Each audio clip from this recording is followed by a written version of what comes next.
Alright, good evening everyone. I'm here today doing the... what was it? What's the topic for the week? Guilty Pleasures. There we go. Couldn't think of the name of it for a second there. The Guilty Pleasures video. So, as I said in my body image tag, I don't actually have a lot of guilty pleasures per se, because I'm pretty... I don't consider a lot of things which I do, which I'm sure most people would consider to be guilty pleasures, because I'm happy with the fact that I'm interested in, like, I guess some of the things which most people would consider would be Pokemon, both video games and TV series, the TV series. What else have I got in there that's probably considered to be guilty pleasure? I don't... Seinfeld, I guess, potentially. Some people might consider that to be a guilty pleasure. Yeah, so I think that's about it. Despite most of the people in Project 14 enjoying My Little Pony, I wouldn't consider myself to be a brony.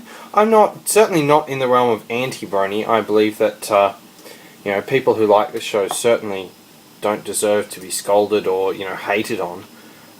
There's nothing wrong with the show, I guess, but it's not something which I find entertaining, aside from the random moments that Pinkie Pie's involved in.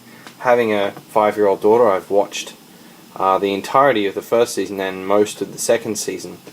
And yeah, Pinkie Pie definitely is an entertaining character, but she doesn't make the show.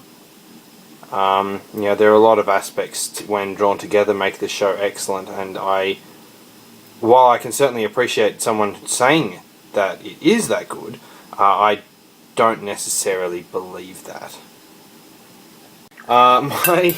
Back onto what actually is my guilty pleasure. My guilty pleasure is WWE wrestling. Now, I consider this to be my one guilty pleasure because it is something which I know it offers no intellectual purpose. And is quite tacky. I'm going to say it's quite, despite the money that the company invests into trying to put out a product, it's quite tacky at the end of the day. And there are aspects of it which are totally unbelievable and ridiculous, and their stories are I'm going to say unoriginal at this point. It's been the same situation for a very long time now, but I still enjoy it. Being in Australia, though, I don't have a lot of opportunity to watch it because it's cable TV is not a very common thing. And with the advent now of internet streaming services, I'm not really interested in investing in a cable service because I know in a few years it's going to be completely worthless, and I will much prefer to have the Australian equivalent of Netflix. But geo-blocking makes that a pain in the arse. But what can you do?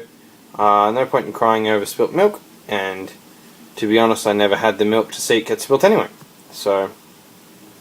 but yes, that is my guilty pleasure. The terrible storylines. Although I must admit, I will give the wrestlers themselves props for their performances, because most of them who are in the top level are quite good at what they do. I'm not going to get into any debates over whether everybody there is as good as they're made out to be, but that's irrelevant. I mean, at the end of the day, it's not a terrible. Well, in my opinion, it's not god-awful. Slightly above that. But, yeah, that's really my guilty pleasure. So I'm not going to harp on about it or go into it in any further detail. So, yeah, quite a short video today. This will probably be one of my shortest ones. Thank you very much for sitting with me while I continue to paint my Grundback Gunner. Until next time, enjoy your day.